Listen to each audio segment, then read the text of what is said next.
Hello guys, आइए अब हम लोग एक न्यूमेरिकल देखते हैं। 18 gram of glucose, molar mass 180, is present in 500 centimeter cube of its aqueous solution.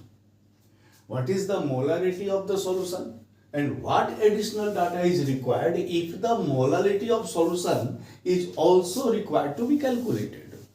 सवाल बोलता है कि 18 ग्राम को डिसॉल्व किया गया है, सॉल्यूशन कितना है 500 सेंटीमीटर क्यूब, मोलारिटी तो हम लोग निकाल लेंगे।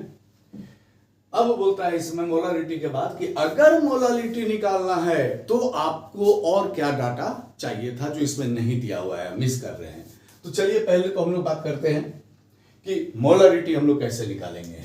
देखिए, गिवन मास है, given mass of glucose 18 gram,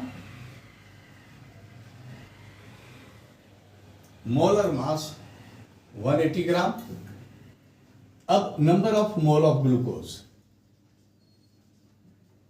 given mass by molar mass 1/10, ये हो जाएगा 0.1। वॉल्यूम ऑफ सॉल्यूशन दिया हुआ है, ये दिया हुआ है 500 सेंटीमीटर क्यूब।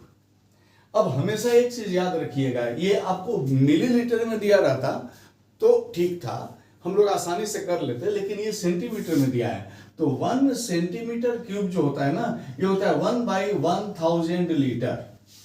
बिल्कुल एकदम ये याद रखिए। अगर आपको सेंटीमीटर क्यूब से लीटर में चेंज करना है या मीटर क्यूब से, देखिए 1 डेसीमीटर क्यूब अगर होगा तो ये 1 लीटर होगा, और 1 मीटर क्यूब होगा ना, दैट इज 1000 लीटर। ये तीन ही आप बिल्कुल याद रखिए। तो हमारे पास दिया हुआ है 500 सेंटीमीटर क्यूब, इसको लीटर में कन्वर्ट करेंगे ना तो ये हो जाएगा 500 इंटू 1/1000 यानी 1/2 लीटर। अब हम लोग यहां निकाल सकते हैं molarity is equal to number of glucose by volume solution का in litre, volume of solution in litre.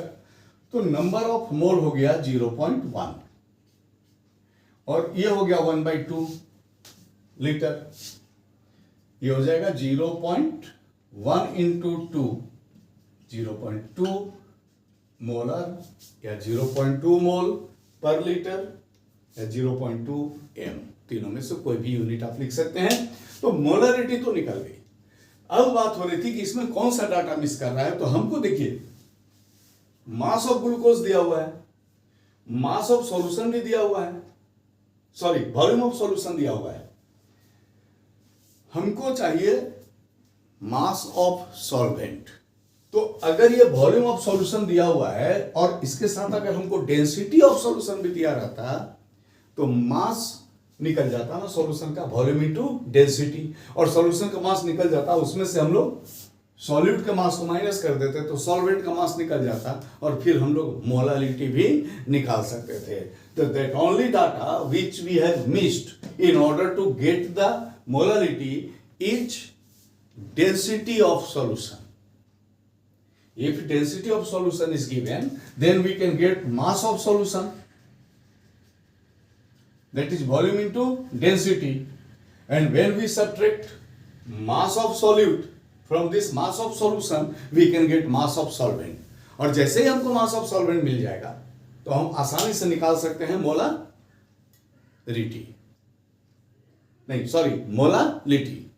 ठीक है, थैंक यू।